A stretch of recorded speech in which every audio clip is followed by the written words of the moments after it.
Antes de comenzar no olvides suscribirte, darle like y comentar. Puedes seguirme en mis redes sociales para apoyarme y proponerme nuevas historias, enlaces en la descripción. Cazadores de sombras. Renacimiento. La reina del aire y la oscuridad. De Cassandra Clare. Capítulo 23. De viento soplando. Diego comenzaba a estar seriamente preocupado por Jaime. Era difícil decir cuántos días llevaba su hermano en la prisión del Gar. Solo podían oír murmullos de las otras celdas, los gruesos muros de piedra apagaban el ruido deliberadamente para evitar la comunicación entre los prisioneros. Tampoco habían vuelto a ver a Sara. Las únicas personas que se acercaban a su celda eran los guardias que les traían comida de vez en cuando. A veces, Diego les rogaba a los guardias, vestidos con el azul oscuro y dorado de los vigilantes del Guard, que le dejaran una estela o medicinas para su hermano, pero estos ignoraban sus peticiones. Pensó con amargura que era exactamente la forma de actuar de Dearborn el asegurarse de que los vigilantes que trabajaban en el Gar estuvieran sobornados para adherirse a la causa de la cohorte. Jaime se movía inquieto sobre la pila de ropa y paja que Diego había conseguido juntar para que pudiera usarla de cama. Le había dado sus jerseys y él se sentaba temblando solo con su camiseta. Aún así, deseó poder hacer más. Jaime estaba enrojecido, con la piel tirante y brillante de fiebre. Juro que la vi anoche, murmuró Jaime. ¿A quién?, preguntó Diego. Se hallaba sentado con la espalda apoyada en la fría pared, lo suficientemente cerca de su hermano Jaime para tocarlo si éste lo necesitaba. ¿A Sara? Jaime tenía los ojos cerrados. La cónsul. Llevaba sus túnicas. Me miró y meneó la cabeza. Como si creyera que yo no debería estar aquí. No deberías. Si no tienes casi ni 16. Diego había hecho todo lo que estaba en su mano para limpiar a Jaime después de que Sara lo lanzara a la celda. La mayoría de sus heridas eran cortes poco profundos y tenía 2 dedos rotos, pero en cambio había sufrido una herida profunda y peligrosa en el hombro. A lo largo de los últimos días, se le había hinchado y enrojecido. Diego se sentía impotentemente rabioso, los cazadores de sombras no morían de infecciones. O los curaban los iratses o morían en batalla, en un destello de gloria. No así, de fiebre, sobre una cama de harapos y paja. Jaime sonrió de medio lado. No, no estés triste por mí, dijo. Te ha tocado lo peor de este trato. Yo tenía que correr por todo el mundo con la eternidad. Tú tenías que enamorar a Sara. Jaime. Este tosió, falto de aire. Espero que hicieras uno de tus famosos trucos de Diego Rosales, como ganar para ella un gran animal de peluche en la caseta de tiro de un carnaval. Jaime, seamos serios. Jaime abrió sus oscuros ojos. Mi último deseo es que no seamos serios. Diego se incorporó enfadado. No te estás muriendo. Y tenemos que hablar de Cristina. Eso captó la atención de Jaime. Se sentó con esfuerzo. He estado pensando en ella, dijo. Sara no sabe que tiene la eternidad, la reliquia, y no hay ninguna razón para que se entere. Podríamos idear un modo de avisar a Cristina. Decirle que deje la herencia en alguna parte, que se la dé a alguien, le daría cierta ventaja. No. A Jaime le brillaban los ojos de fiebre. Absolutamente no. Si Sara se entera de que la tiene Cristina, la torturará para conseguir la información igual que me torturó a mí. Incluso si ha sido lanzada a las profundidades del océano, a Sara no le importaría, de todas formas torturaría a Cristina. Sara no puede saber quién la tiene. ¿Y si le dijéramos a Cristina que se la diera a Sara?, preguntó Diego lentamente. No podemos. ¿De verdad querrías que la corte pusiera sus manos en la eternidad? Ni siquiera nosotros somos capaces de entender todo lo que hace. Extendió el brazo y le cogió las manos a Diego con la suya enfebrecida. Sus dedos parecían tan finos como cuando tenía 10 años. Me pondré bien. Por favor, no hagas nada de eso por mí. Se oyó el crujido de una verja al cerrarse y Sara apareció en el pasillo, seguida por la encorvada figura de Anus Yossi. Cortana brillaba colgada en su cadera. Verla sulfuró a Diego, una espada como Cortana debía llevarse. Envainada a la espalda. A Sara le importaba más alardear de espada que tener un arma tan especial. Anus llevaba una bandeja con 2 boles con la basofia de siempre. Se arrodilló y los pasó por el agujero en la base de la puerta de la celda. Como alguien tan maravilloso como Divya puede tener un primo tan horrible, pensó Diego. Sí. Anus, dijo Sara, paseándose alrededor de su compañero. Este es tu castigo por abandonarnos en el bosque, traer la comida a nuestros peores y malolientes prisioneros. Miró a Diego con una sonrisita despectiva. Tu hermano no parece estar muy bien. Fiebre, creo. ¿Ya has cambiado de opinión? Nadie ha cambiado de opinión, Sara, contestó Jaime. Ella no le prestó atención y siguió mirando a Diego. Este podría decirle lo que ella quería saber y trocar la seguridad de Jaime por la reliquia familiar. Su parte de hermano mayor, que siempre había protegido a Jaime, lo incitaba a hacerlo. Pero, curiosamente, en ese momento recordó a Kieran diciendo, decides que buscarás la solución cuando llegue el momento, así, cuando pasa lo peor, te encuentras sin nada preparado. Podía salvar a Jaime por el momento, pero conocía a Sara lo suficiente como para saber que eso no significaría que Jaime y Diego fueran a ser libres. Si la corte se salía con la suya, nadie volvería a ser libre. Jaime tiene razón, repuso Diego. Nadie ha cambiado de opinión. Sara puso los ojos en blanco. Muy bien. ¿Ya nos veremos? Se alejó a grandes pasos, con Anus apresurándose tras ella como una desanimada sombra. Emma se hallaba sentada junto a Cristina en el escritorio del despacho y se empapaba de las vistas. Las paredes eran de vidrio, y a través de ellas veía el océano por un lado y las montañas por el otro. Se sentía como si hubiera recuperado los colores del mundo, después de la oscuridad de tul. El mar parecía bailar en azules y platas, dorados y verdes. También el desierto resplandecía con un verde brillante y plano, terracota intenso y tierra, y las sombras de un oscuro morado entre las colinas. Cristina sacó un pequeño vial del bolsillo, hecho de grueso cristal azul. Lo abrió y lo sostuvo ante la luz. No pasó nada. Emma miró a Cristina de reojo. Siempre tarda un poco, le aseguró Cristina. Te oí en la corte Noceli, dijo Emma. Dijiste que no eran las líneas ley, que era la peste. Lo averiguaste, ¿no? ¿Averiguaste lo que estaba enfermando a los brujos? Cristina hizo rodar el vial. Lo sospechaba, pero no estaba totalmente segura. Sabía que la peste en Broselinde era la misma que en Fera, pero cuando me di cuenta de que el rey era el responsable de ambas, y que quería envenenar nuestro mundo, comprendí que podría ser lo que afectaba a los brujos. ¿Y Catarina lo sabe? Se lo dije cuando regresamos. Dijo que lo miraría.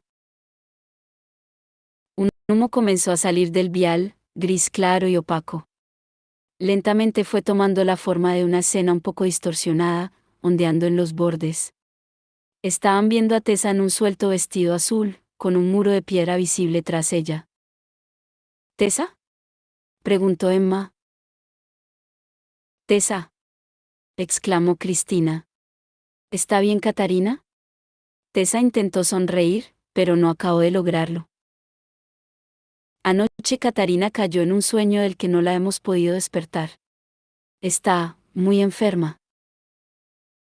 Cristina murmuró unas palabras de ánimo. Emma no podía dejar de mirar a Tessa. Estaba tan diferente, ni más joven ni mayor, pero más viva. No se había dado cuenta de lo apagada que estaba la Tessa de tul, como si hiciera tiempo que se hubiera resignado a no tener emociones. Y esta Tessa, recordó Emma, estaba embarazada. Aún no se le notaba, aunque apoyaba la mano sobre el vientre en un gesto protector. Antes de que Catarina se quedara inconsciente, explicó Tessa, me dijo que creía que Cristina tenía razón en cuanto a la peste. Tenemos algunas muestras aquí y las estamos estudiando, pero me temo que será demasiado tarde para salvar a Magnus y a Catarina, y a tantos otros. Los ojos le brillaban por las lágrimas. Emma acudió al rescate. Creemos tener la respuesta, dijo, y volvió a contar la historia, acabando con su encuentro en la cueva de la playa. No parecía haber motivo para contarle lo que había pasado después de eso. ¿Yo te dije eso? Tessa parecía atónita. Yo que te encontraste en otro mundo. Sé que cuesta creerlo.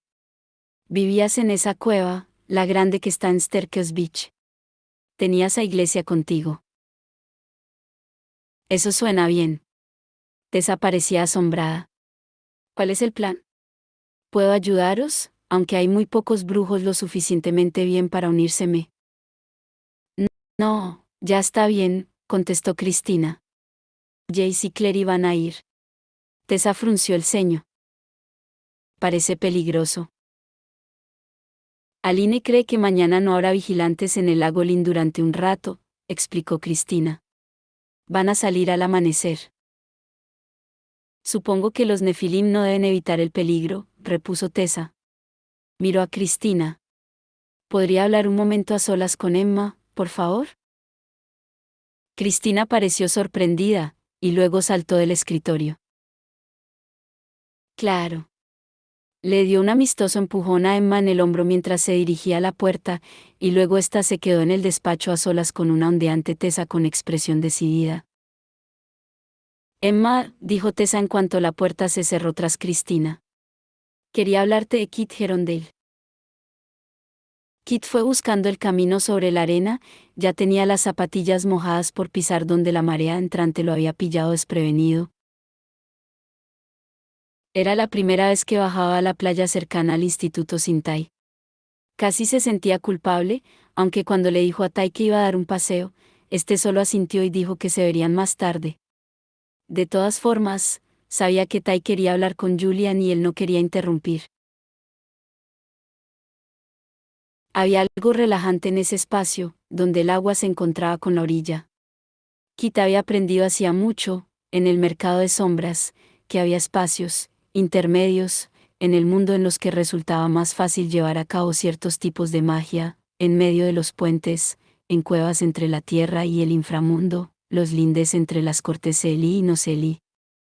Y en el propio mercado de sombras, entre los subterráneos y los mundanos. La línea de la marea era un lugar así, y por eso lo hacía sentirse como en casa. Le recordaba una vieja canción que alguien le solía cantar. Debía de haber sido su padre, aunque siempre la recordaba con la voz de una mujer. Dile que me compre una acre de tierra, perejil, salvia, romero y tomillo. Entre la sal del agua y la arena del mar entonces será mi verdadero amor. Esa canción es muy, muy vieja, dijo una voz, y Kit casi se cayó de la roca a la que se había subido. El cielo era de un azul intenso, salpicado de nubes blancas, y por encima de Kit, sobre un montón de piedras, se hallaba Sombra. Iba vestido con un raído traje de marinero con cuello y puños falsos, su piel verde contrastaba mucho con el atuendo. ¿Cómo es que te la sabes? Kit, que ni siquiera se había dado cuenta de que estaba tarareando la canción, se encogió de hombros. Sombra no llevaba su acostumbrada capucha. Su rostro verde tenía arrugas y destilaba buen humor, su pelo era blanco y rizado. Unos pequeños cuernos le salían de las sienes y se curvaban hacia adentro, como conchas marinas. Algo en él le resultó a Kit un poco extraño. La he oído por el mercado. ¿Qué estás haciendo por ahí sin tu sombra? Tai no es mi sombra, replicó Kit, molesto. Mis disculpas. Supongo que tú eres la de él. Los ojos de Sombra eran solemnes. Has venido a contarme los progresos que habéis hecho en vuestro estúpido plan de resucitar a su hermana. Eso no era el motivo por el que Kit había ido ahí, pero de todos modos se encontró explicándoselo todo a Sombra. Le habló del regreso de Emma y Julian, aunque no mencionó Tul, y de las visitas que habían hecho al mercado de sombras en el caos que siguió a su llegada, cuando nadie los iba a echar de menos. Julian, por lo general el hermano con más ojo avisor del mundo, no se había fijado, e incluso ese mismo día parecía descentrado y medio dormido.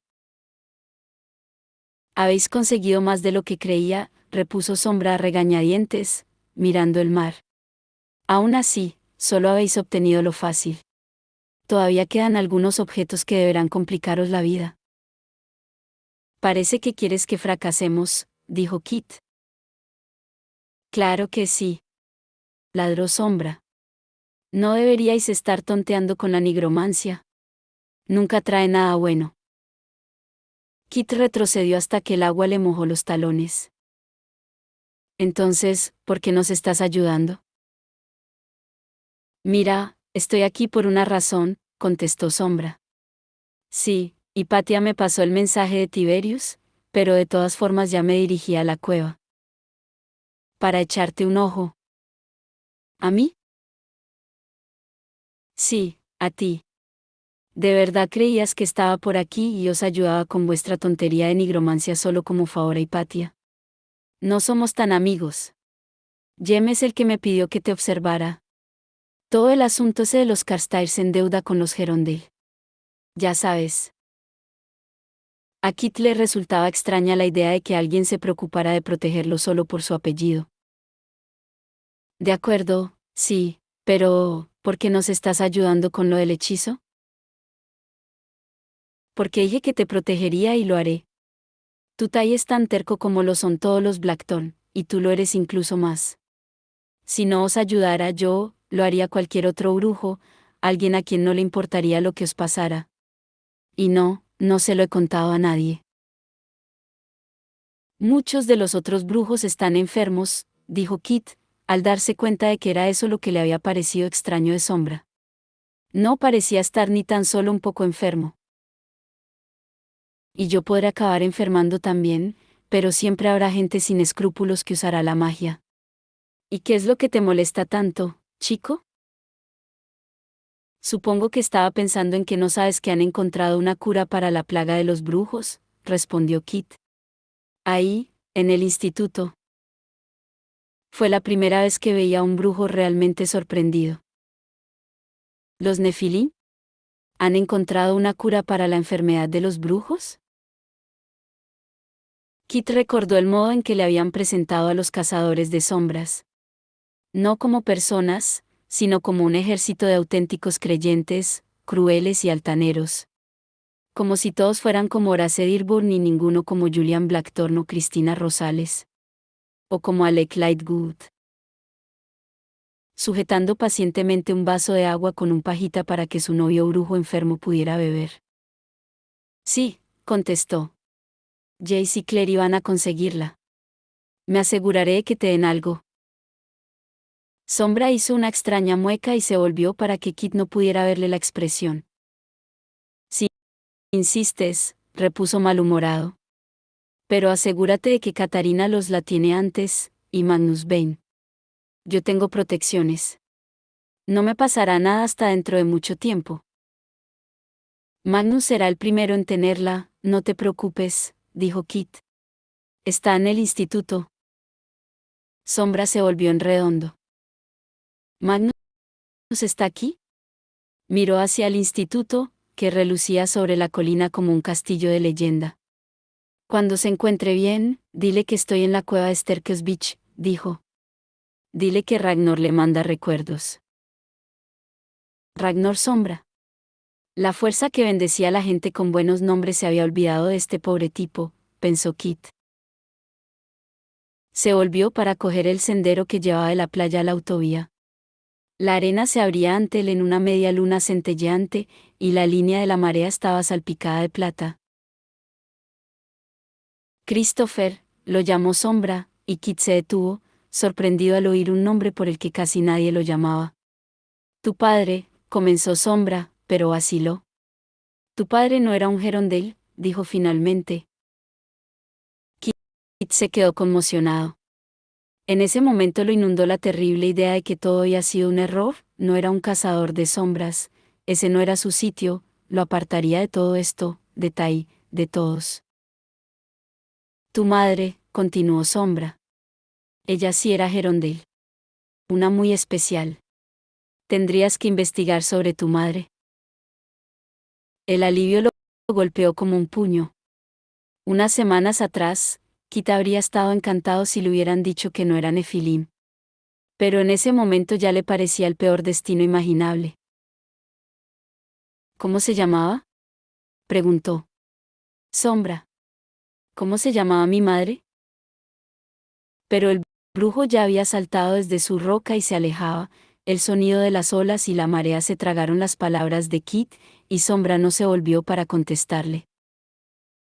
Muñecas asesinas, leñadores siniestros, trasgos sin ojos y cementerios envueltos en la niebla. Drew hubiera calificado eso como sus elementos favoritos de Salem, Frozen Fear, pero a Kieran no. Parecían interesarle mucho. Estaba tirado en el otro lado del sofá, mirando de morros al vacío incluso cuando la gente en la pantalla gritaba estentóreamente. Esta es mi parte favorita, dijo Drew, con parte de su mente dedicada a comer palomitas y otra parte pensando en si Kieran se estaría imaginando a sí mismo en un lugar diferente y tranquilo, quizá en una playa. No sabía muy bien por qué le había tocado estar con él después de la reunión, solo que eran los únicos a los que no se les había asignado ninguna tarea. Ella se refugió en su sitio favorito, y poco después apareció Kieran, se tumbó en el sofá y cogió un calendario de gatitos que alguien, bueno, ella, había dejado por ahí. El trozo en que pisa la muñeca Udu y esta estalla en sangre, y esta manera de marcar el paso del tiempo es una maravilla, la interrumpió Kieran. Cuando has acabado con un gatito, hay otro gatito. Al llegar al próximo solsticio de invierno, habrás visto 12 gatitos enteros. Y uno de ellos está en un vaso. En diciembre hay 3 gatitos en una cesta, indicó Drew. Pero de verdad que deberías ver la peli. Kieran dejó el calendario y miró la pantalla con cierta perplejidad. No, no acabo de entenderlo, dijo. Los amo a los dos, pero parece que ellos no pueden entender eso. Como si fuera un tormento o un insulto. Drew quitó la voz de la tele y dejó el mando en la mesa. Por fin, pensó, alguien le estaba hablando como a una adulta. Cierto que lo que decía Kieran no tenía mucho sentido, pero bueno. Los cazadores de sombras somos lentos para amar, explicó. Pero cuando amamos, lo hacemos para siempre. Era algo que recordaba haberle oído a Ellen una vez, quizá en su boda. Kieran parpadeó y la miró fijamente, como si hubiera dicho algo muy sabio. Sí, repuso. Sí, eso es cierto. Debo confiar en el amor de Mark. Pero Cristina nunca ha dicho que me ame. Y ahora los noto a ambos tan lejos. Todo el mundo parece estar lejos ahora, dijo Drew, pensando en los solitarios que habían sido los últimos días. Pero es porque están preocupados. Cuando se preocupan, se meten dentro de sí mismos y a veces se olvidan de que estás ahí. Miró sus palomitas. Pero eso no significa que no les importes. Kieran apoyó un codo en la rodilla. Entonces, ¿qué debo hacer, Drusila? Ayúdeme, reflexionó Drusila. No te calles lo que quieres, o puede que nunca lo consigas. Eres muy sabia, afirmó Kieran muy serio. Bueno, repuso Drew. Lo cierto es que lo vi en una taza. Las tazas de este mundo son muy sabias. Drew no estaba totalmente segura de si Kieran estaba sonriendo o no, pero por la forma en que se recostó en el sofá y cruzó los brazos, notó que se habían acabado las preguntas. Volvió a poner el sonido de la tele. Emma Quitó las chinchetas y fue bajando con cuidado las diferentes cuerdas de colores, los viejos recortes de periódico, las fotos con los bordes curvados hacia arriba. Cada uno representaba una pista, o lo que había creído que era una pista, del enigma de la muerte de sus padres. ¿Quién los había matado? ¿Por qué habían muerto de ese modo? Emma ya tenía todas las respuestas. Hacía tiempo, le había preguntado a Julian qué debería hacer con todas las pruebas que había recogido, pero él le respondió que era ella la que tenía que decidirlo. Siempre lo había llamado su muro de la locura, pero en muchos sentidos, Emma lo consideraba como un muro de la cordura, porque crearlo la mantuvo cuerda cuando se había sentido indefensa, por lo mucho que añoraba a sus padres y el apoyo incondicional de su amor. Esto era por vosotros, mamá y papá, pensó, mientras metía las últimas fotos en cajas de zapatos. Ahora ya sé qué os pasó, y la persona que os mató está muerta. Quizá eso marque una diferencia, o quizá no. Lo que sé es que no significa que os añore menos. Se preguntó si debería decir algo más. Que la venganza no había sido el bálsamo que esperaba, que lo cierto era que ahora la asustaba un poco, sabía lo poderosa que era, cómo podía robar el alma. Entul comprobó cómo el ansia de venganza de un chico abandonado y rabioso había arrasado el mundo. Pero eso no hizo que Sebastián fuera feliz. Entul, la venganza solo hizo que Sebastián se sintiera desgraciado, aunque hubiera conquistado todo lo que tenía al alcance de la mano. Llamaron a la puerta. Emma metió las cajas en el armario y fue a abrir. Se sorprendió al ver a Julian. Pensaba que estaría abajo, con los otros. Habían cenado en la biblioteca, comida thai que les habían llevado a casa, y todos se hallaban allí, entre recuerdos y bromas. Magnus dormitaba en brazos de Alec, los dos estirados en el sofá. Era casi como si Jace y Clary no fueran a partir al amanecer en una misión peligrosa, pero así lo hacían los cazadores de sombras. Siempre había misiones. Siempre había amaneceres peligrosos.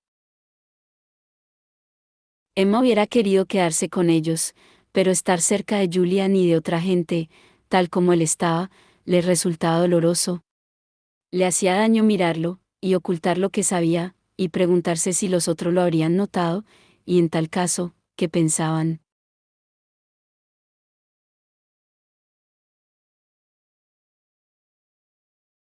Julian fue a apoyarse en el alféizar de la ventana. Las estrellas estaban saliendo, punteando el cielo con pequeñas manchas de luz. Me parece que he liado las cosas con Tai, dijo. Quería hablar conmigo, y creo que no le he respondido de la manera acertada. Emma se limpió las rodillas con la mano. Llevaba un viejo camisón de color verde claro que también utilizaba como vestido. ¿De qué te quería hablar? Un par de rizos sueltos de color chocolate oscuro le cayeron a Julian sobre la frente. Estaba muy guapo, pensó Emma. No importaba lo que sabía, sufría al verle las manos de pintor, fuertes y nudosas, la suave oscuridad de su pelo, su gracia de artista, las cosas de él que le susurraban su nombre a Emma. No lo sé, respondió Julian. No lo entendí. Lo hubiera entendido, sé que lo hubiera entendido de no ser por el hechizo. Subiste a la pira por él, le recordó Emma. Lo sé. Ya te lo dije, fue como un instinto de supervivencia, algo que yo no podía controlar. Pero este no es un asunto de vida o muerte. Son sentimientos. Por lo que mi mente no puede procesarlos. Los sentimientos pueden ser asunto de vida o muerte.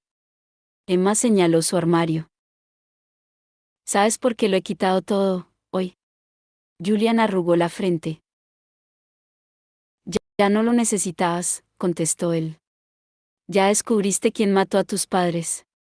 Ya no necesitas todo eso. Sí y no, supongo. Si todo va bien, esperemos que Magnus pueda quitarme el hechizo mañana, dijo Julian. Depende de lo rápida que sea la cura. Podrías haberle hablado de esto ya, dijo Emma, y se colocó en el alféizar al lado de Julian. Le recordaba el pasado, tiempos mejores, cuando ambos se habían sentado allí para leer, o Julian para pintar, en silencio y tranquilos durante horas. ¿Por qué esperas? No se lo puedo decir todo, respondió Julian. No puedo enseñarle lo que me escribí en el brazo, querría quitarme el hechizo inmediatamente, y no está lo suficientemente fuerte. ¿Podría morirse? Emma lo miró sorprendida. Eso es empatía, Julian. Eso eres tú entendiendo cómo podría sentirse Magnus. Eso es bueno, ¿verdad? Quizá, contestó él. Hay algo que he estado haciendo cuando no estoy seguro de cómo reaccionar ante algo emocional. Me imagino lo que tú harías. ¿Qué sería lo que tú tendrías en cuenta? La conversación con Tai fue demasiado rápida para poder hacer eso, pero me ayuda. ¿Lo que yo haría? Deja de funcionar cuando estoy contigo, claro, explicó Julian. No puedo pensar en lo que querrías que hiciera contigo, o cerca de ti. No puedo ver a través de tus ojos. No puedo verme a mí a través de tus ojos.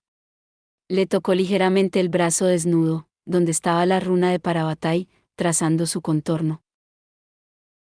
Emma veía el reflejo de Julian en la ventana, otro Julian con el mismo perfil, las mismas pestañas ensombrecidas.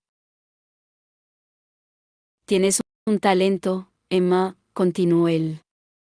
Una bondad que hace feliz a la gente. Tú das por descontado que la gente no es solo capaz de hacerlo mejor, sino que querrá hacerlo mejor. Y supones lo mismo de mí. Emma trató de respirar con normalidad. La sensación de sus dedos sobre la runa la estaba haciendo temblar. Crees en mí más de lo que yo mismo creo. Con los dedos, Julian le trazó un camino por el brazo desnudo hasta la muñeca, y de vuelta. Eran dedos hábiles y ligeros, la tocaban como si estuviera dibujando su cuerpo, trazando la línea de la clavícula, rozándole la base del cuello. Los deslizó por el cuello del vestido, solo acercándose ligeramente a la curva superior de los pechos. Emma se estremeció.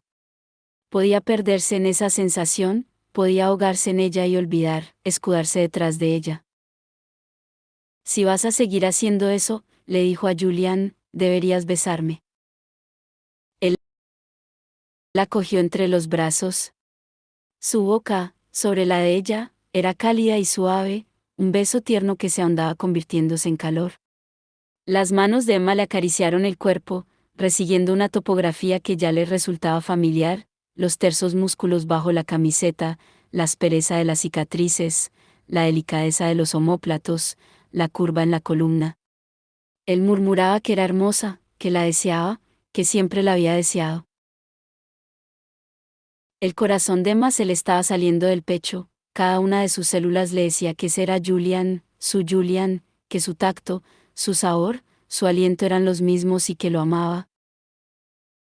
Esto es perfecto, le susurró él contra la boca. Así es como podemos estar juntos sin hacer daño a nadie. El cuerpo le gritaba a Emma que no reaccionara, que se dejara llevar. Pero la mente la traicionó. ¿Qué quieres decir exactamente? Él la miró con el oscuro cabello medio cubriéndole el rostro. Emma deseó atraerlo hacia sí y cubrirle la boca con más besos, quería cerrar los ojos y olvidar todo lo que estaba mal. Pero nunca antes había tenido que cerrar los ojos con Julian. Es el sentimiento lo que importa, no el acto, explicó Julian. Si no estoy enamorado de ti, podemos hacerlo, podemos estar juntos físicamente sin provocar la maldición. Si no estoy enamorado de ti. Se apartó bruscamente de él. Sintió como si le estuvieran arrancando la piel, como si, al mirarse, fuera a ver sangre emanando de las heridas que se le habían abierto al despegarse de él. No puedo, dijo. Cuando recuperes tus sentimientos, nos arrepentiremos de haber hecho esto sin que tú sintieras nada. Julian parecía perplejo. Te deseo tanto como siempre. Eso no ha cambiado. De repente, Emma se sintió agotada. Te creo. Acabas de decir que me deseas. Que soy hermosa. Pero no has dicho que me quieras. Antes siempre lo decías. Hubo un instantáneo destello en los ojos de Julian. No soy la misma persona. No puedo decir que sienta cosas que no entiendo. Bueno, pues yo quiero a la misma persona, replicó ella. Quiero a Julian Blackthorne. Mi Julian Blackthorne. Él fue a tocarle la cara. Ella retrocedió, apartándose de él, y no porque le desagradara su contacto, sino porque le gustaba demasiado. Su cuerpo no distinguía entre ese Julian y el que ella necesitaba. Entonces, ¿quién soy yo para ti? Preguntó él, dejando caer la mano. Eres la persona a la que tengo que proteger hasta que mi Julian regrese a vivir dentro de ti otra vez, contestó ella. No quiero eso de ahora. Quiero al Julian que amo. Puede que estés en la jaula, Jules, pero mientras seas así, yo estaré en la jaula contigo. La mañana llegó igual que siempre, con sol y el molesto canto de los pájaros. Emma salió de su cuarto con un fuerte dolor de cabeza y se encontró con Cristina rondando por los pasillos ante su puerta. Llevaba un tazón de café en la mano. Emma había dormido solo unas 3 horas después de que Julian se marchara, y tampoco habían sido 3 horas apacibles. Cuando dio un portazo para cerrar su habitación, Cristina dio un respingo. ¿Cuántos cafés llevas ya? Le preguntó Emma. Se recogió el cabello en alto y lo sujetó con una cinta amarilla estampada de margaritas. Es el tercero. Me siento como un colibrí. Cristina movió el tazón y caminó junto a su amiga hacia la cocina. Tengo que hablar contigo, Emma. ¿Por qué? Preguntó esta, inquieta. Mi vida amorosa es un auténtico desastre, contestó Cristina. ¿Qué? ¿Lío? Oh, vale, repuso Emma. Me temía que fuera a hacer algo sobre política. Cristina tenía un gesto dramático. He besado a Kieran. ¿Qué? ¿Cuándo?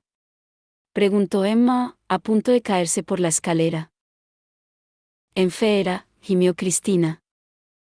Pero, ¿cómo? ¿En la mejilla o así? No, respondió Cristina. Un auténtico beso. Con bocas.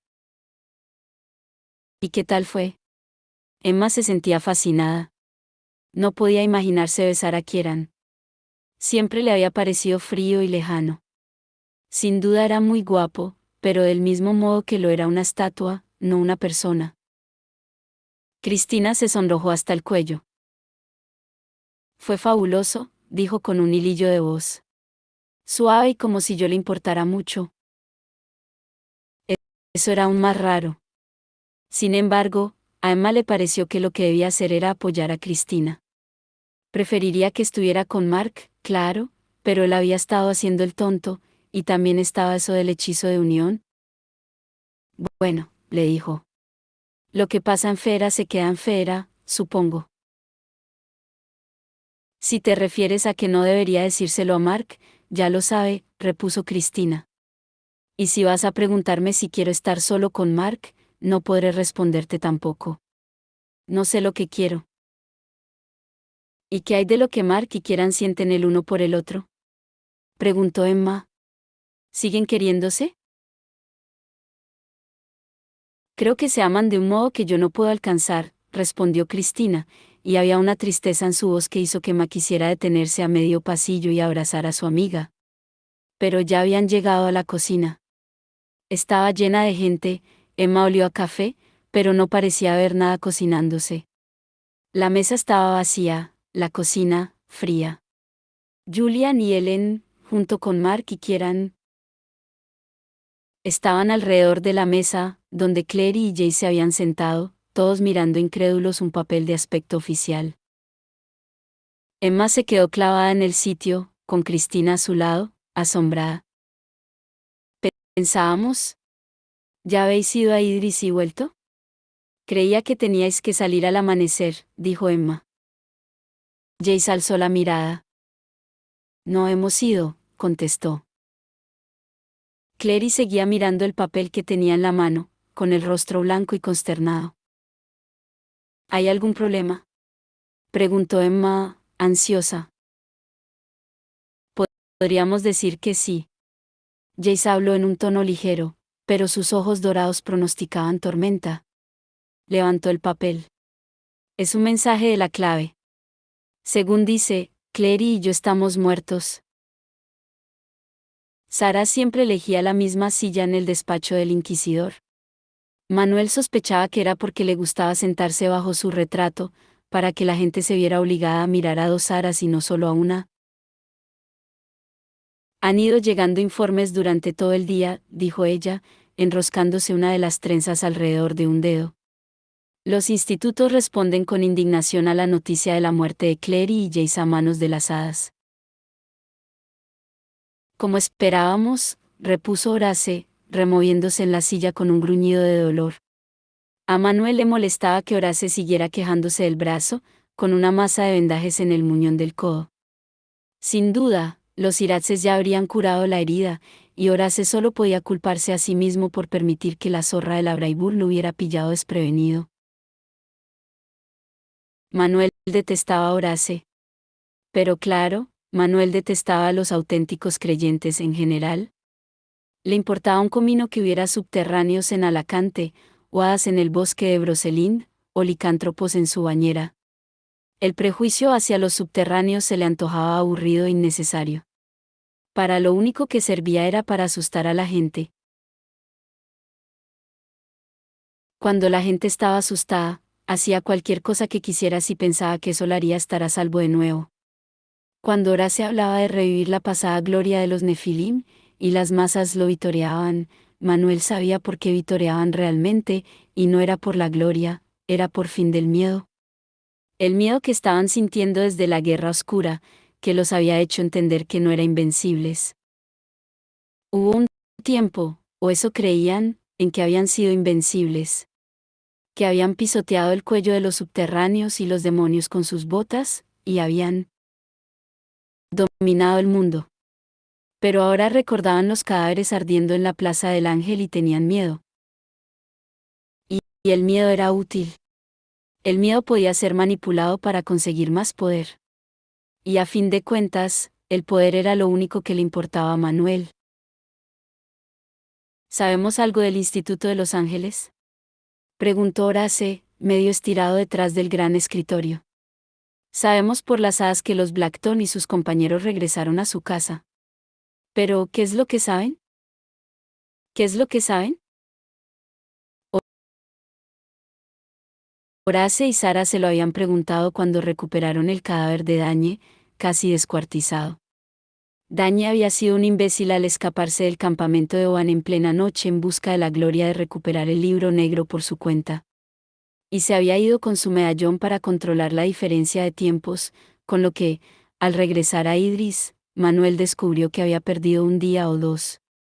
Sospechaba que había una herida de espada bajo los mordiscos del Kelpie, pero no se lo había mencionado a los Dearborn. Estos veían lo que querían ver, y si Emma o Julian sabían que Horace había mandado a un asesino tras ellos, tampoco importaría durante mucho más tiempo.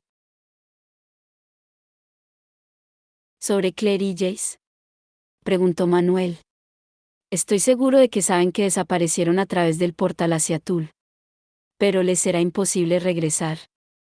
Ha pasado el tiempo, el portal se ha cerrado y Oban me ha asegurado que Tul es un lugar letal. Ya no deben de ser más que huesos emblanqueciéndose en la arena de otro mundo.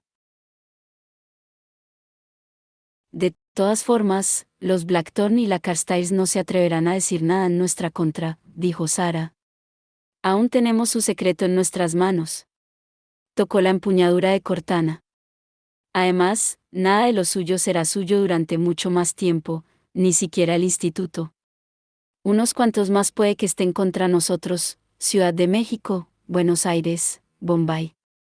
Pero ya nos encargaremos de ellos. Sara también era una auténtica creyente, pensó Manuel con cierto desagrado. Era una estirada y una aburrida, y él nunca se había creído que Diego Rocío Rosales viera algo en ella. Al parecer, no se había equivocado. Sospechaba que Diego languidecía en prisión tanto por rechazar a Sara como por ayudar a alguna estúpida a escaparse del escolamántico. Horace miró a Manuel. ¿Y qué hay de tu fase del plan, Villalobos? Todo está en orden. Las fuerzas Noceli se están agrupando bajo el rey Oban. Cuando lleguen a las murallas de Alacante, saldremos para demostrar nuestra voluntad de parlamentar con ellos en los campos imperecederos. Nos aseguraremos de que todos los cazadores de sombras de Alacante nos vean.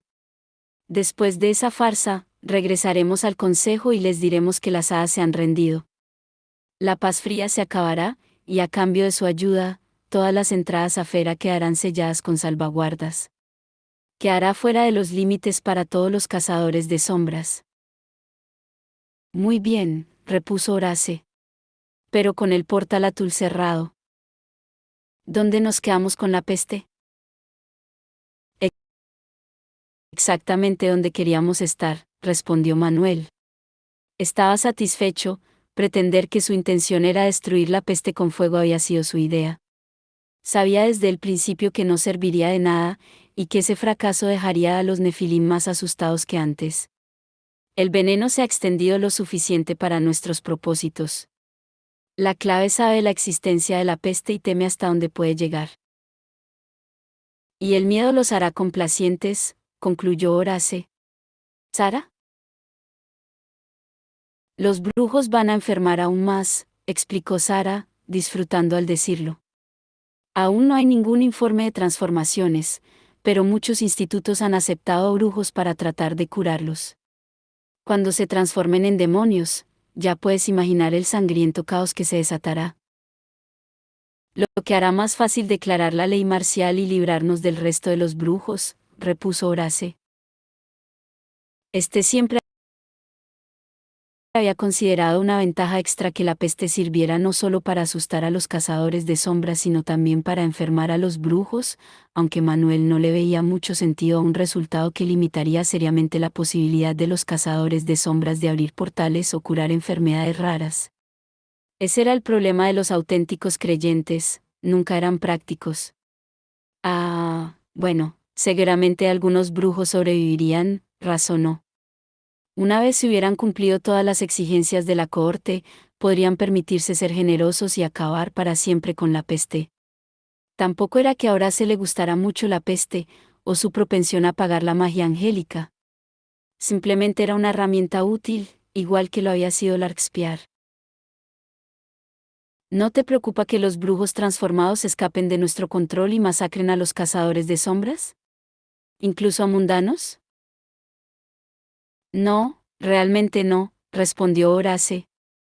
Un cazador de sombras bien entrenado debe ser capaz de dominar a un brujo transformado en demonio. De no ser así, entonces habremos hecho un favor a nuestra sociedad sacrificándolos. Mi pregunta es si se puede confiar en Oban, dijo Sara, torciendo el gesto. Después de todo, es una hada. Se puede, contestó Manuel. Es mucho más maleable que su padre. Él quiere su reino y nosotros queremos el nuestro. Y si le llevamos la cabeza del príncipe Kieran, como prometimos, estará muy complacido. Horace suspiró. Ojalá todos estos arreglos no tuvieran que ser secretos. La clave entera debería alabar lo acertado de nuestro plan. Pero no les gustan las hadas, papá, repuso Sara, siendo, como siempre, increíblemente literal. No les gustaría que hiciéramos tratos con ellas o que las hayamos animado a traer la peste a Idris, aunque haya sido por una causa mayor. Es ilegal trabajar con la magia demoníaca, aunque sé que es necesario, se apresuró a añadir. Como me gustaría que Dañe y Samantha siguieran con nosotros. Entonces podríamos hablar con ellos.